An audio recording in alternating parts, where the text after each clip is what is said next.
Hi, everybody. My name is Dr. Sean Williams, and I'm going to be the instructor for Political Science 110, Sections 01 and Sections 02 at Campbellsville University this spring of 2016 semester. I'm trying something a little bit new. As you know, we're going to miss what amount to the first 2 days of classes. And as you're going to find out in a second, we're going to be missing a few more days. So I wanted to take a few minutes to record a quick message, go over the syllabus with everyone, talk a little bit about some of the things we're going to be doing this semester, and how you can access some resources that you might need. I'm not going to be covering this stuff in class, but you're welcome to watch the video as many times as you want to on YouTube anytime you have any questions. Or you can also ask specific questions in class or just shoot me an email. I'll be more than happy to try to walk through it. My experience from previous semesters is that usually we have to talk about these things 2 or 3 times, but at least we'll have gone over the syllabus and covered some of the ground basics. To do this, I'm actually using Google Hangouts on air, and I have a second computer going so I can kind of refer back and forth and show you some screenshots, some things that I want to talk about. So first of all, I would encourage you to go to TigerNet and go to your POL 110 TigerNet page. And from there you can download the syllabus and take some time to read through the syllabus and look for the kind of important information that is on there. A couple of things that I want to point out on the syllabus as we go through, and then I also want to take a little bit of time to talk about some of the course assignments. So first of all, you'll find the normal stuff. My name, my office hours are here. I'm in my office quite a bit. That says Monday through Thursday, but I'm usually in my office on Fridays as well. You also see the cell phone number for my office, and I have a dedicated Facebook page that I use to communicate with students. So if you have a Facebook account, go ahead and check that out. You guys can read the catalog descriptions, also email is on the syllabus as well. You can check out the catalog description and the course objectives to kind of give you a little bit of an idea of the information that we're going to be talking about in class. The first thing I want you to pay attention to, though, is I want you to make sure that you check out the required textbook, Sumo Publishing 2015. Now, you can get this textbook by going to the bookstore, and they'll sell you a small little card that has the access information. You go to the website, and from the website, you can access the textbook. You can also try going to the textbook's website yourself if you want to. You will probably want to have access to the textbook. It's a web-based book, so you're not going to have any friends who have print copies that they can pass back and forth to you. And so if you really want to check out what's happening in the book, which you're going to need because we're not going to cover all the material on the exams in class, most of it, but not all, you're going to want to make sure that you get a hold of a copy of that. It's not too expensive. I think about $70-something if you get it from the university's bookstore, which isn't too bad of a price for a gen ed class. Second thing I wanted to talk a little bit about are the assignments that you're going to have to do this semester, the ways that you're going to get grades and the ways that you're going to get evaluated. Now, my courses use a point-based system. So you have to acquire a certain number of points to get an A, a B, a C, or a D, which is what you need to pass the class for a gen ed credit. The easiest way to rack up a lot of points is through exams. We're going to have 4 tests over the course of the semester. We'll talk about when they are in a second.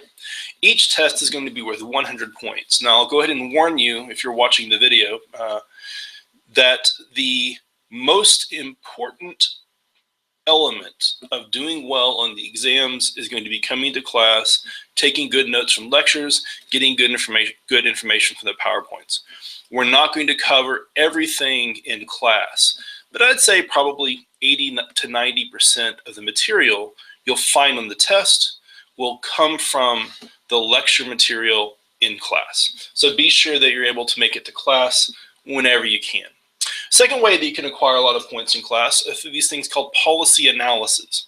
At some point, and we're probably going to try to do this maybe Monday when we all get to class, what I want you to do is to pick a topic in political government and American government that you find very interesting. It's a topic that you care about, that you want to know something about, that you want to learn about. It could be anything. It could be gun rights or something specific within gun rights. It could be American foreign policy with Israel. It could be healthcare policy.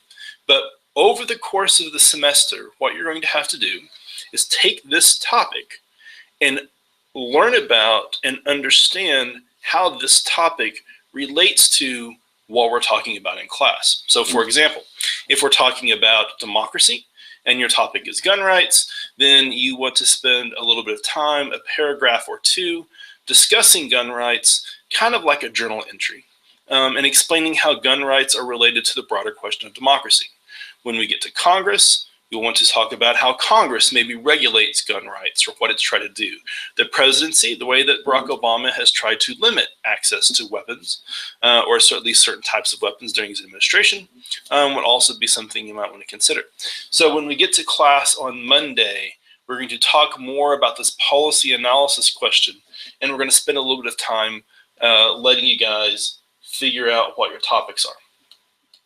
Now, the third thing that you have to do, you'll notice, by the way, that these policy analysis questions are worth about 10 points each. You'll have about 13 opportunities to write these. You'll need to do at least 10. So you don't have to do one every week, but you'll have to do one nearly every week. And then the third thing that you have to do is we have something called a policy analysis summary.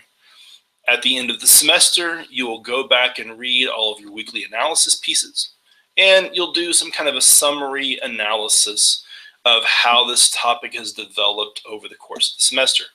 When we get past spring break, I'll sit down with y'all and we'll talk a little bit more about what exactly the policy analysis summary means.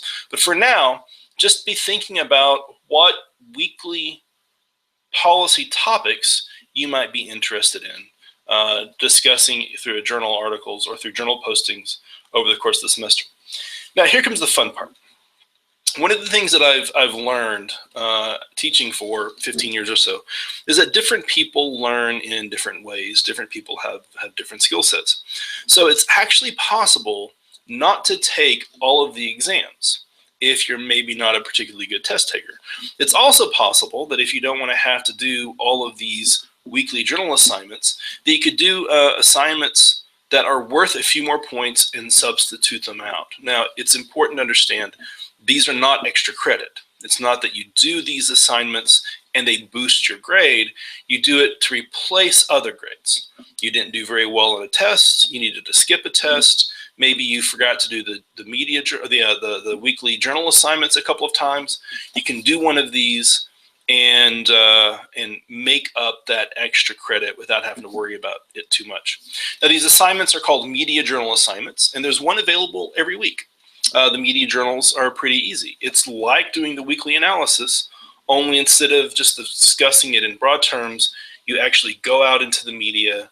You find a minimum of 5 articles, newspaper sightings, TV reports, and you talk about that issue as it's appeared in the popular media for the week. So again, if your topic is gun control, you would simply watch the news, read the newspaper, go online and check out some articles from reputable sources, find 5 that discuss gun control in America during that week, write a brief 2 or 3 paragraph synopsis about that, and submit it for grade. You can work on these throughout the entire semester. You have about 10 or 12 opportunities to do this. Each one's worth 20 points, which means if you do 10 media journal assignments, you can skip 2 tests. Or you could skip 1 test and not do any of the weekly assignments. It's up to you. But these are a good way that maybe you don't do so well in an exam, maybe you have to miss a test, a good way of getting that off of your record so that you don't fall too far behind, or maybe you don't end up having too much go bad whenever something comes up over the course of the semester. There will be a couple of extra credit assignments. We're going to call these things KIP events. And we have 2 or 3. KIP stands for Kentucky Heartland Institute of Public Policy. They happen on campus, usually on a Monday or Tuesday night.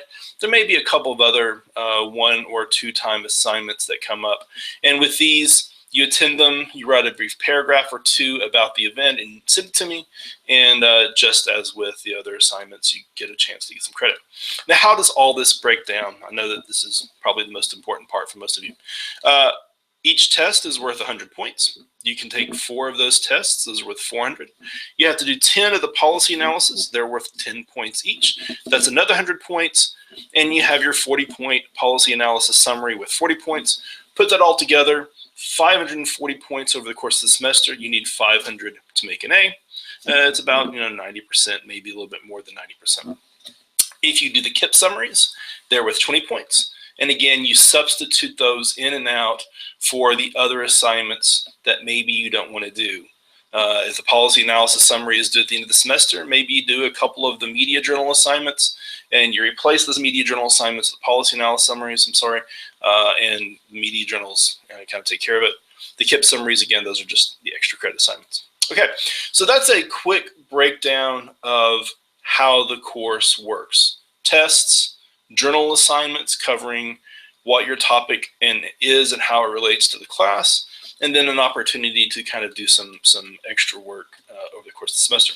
You'll also see in the syllabus some other information, some really important stuff. For example, anytime you have a due date, it's very important. All the assignments are due at 11:55 p.m. on the date they're due. No assignment will be taken late.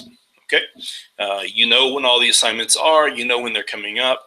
You have the media journals that you can use to replace assignments that you miss. No such thing as late work. If it isn't turned in on time, it just doesn't exist. All right.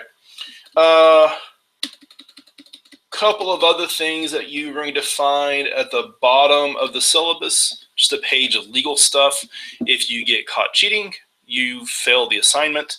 If I think that it was very egregious or very intentional, I reserve the right to cause you to fail the entire class. Usually have a couple of people who do this every semester. They think they're going to get away with it, and they usually don't. We also have the disability statement, the Title IX gender equality statement, some information about campus security, and then also a final a little blurb about course copyright and licensure. Now, something else that you're going to want to know, in addition to the syllabus, is you're probably going to want to know, when are all these assignments due? Well, fortunately, to make it a little bit easier on you, I've actually uploaded in the TigerNet account, and this is true in 110.01 as well as 110.02.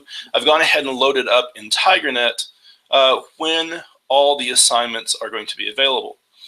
Just go to coursework, click on coursework, and you will see all the tests and the test dates. The first exam is going to be on February the 17th.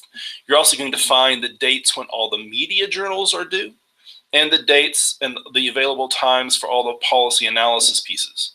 You'll notice that these break down to about 1 per week. Usually they're going to be due on a Friday or a Monday, but not always because of holiday schedules and things like that. And then the due date for the policy analysis summary, which is going to be very much towards the end of the semester. Now, you'll see on here that some of these assignments, like the exams are going to be something that we do in class. The media journals, you're going to have to submit as a file exchange, which means you're just going to click here. It's going to give you the opportunity to upload the file, and you're going to upload it just like you were attaching a document to the email. For the policy analysis pieces, it's a little bit different. You have to do these every week. You see where the due dates are, but you're actually going to submit those by going into collaboration. So I'll talk a little bit more about how to submit these collaboration pieces into these forums when we get into class on Monday, and then we'll probably talk about it again a little bit later. But all of the policy analysis pieces are submitted here inside TigerNet. One other thing I probably should have mentioned earlier, when you purchase the textbook and you get the card, this is basically what the textbook looks like. And you can just simply go into the textbook as if you would open it anywhere else, have access to the table of contents, and then have a chance to kind of look around and figure out what's going on. Again, strongly encourage you to read the textbook.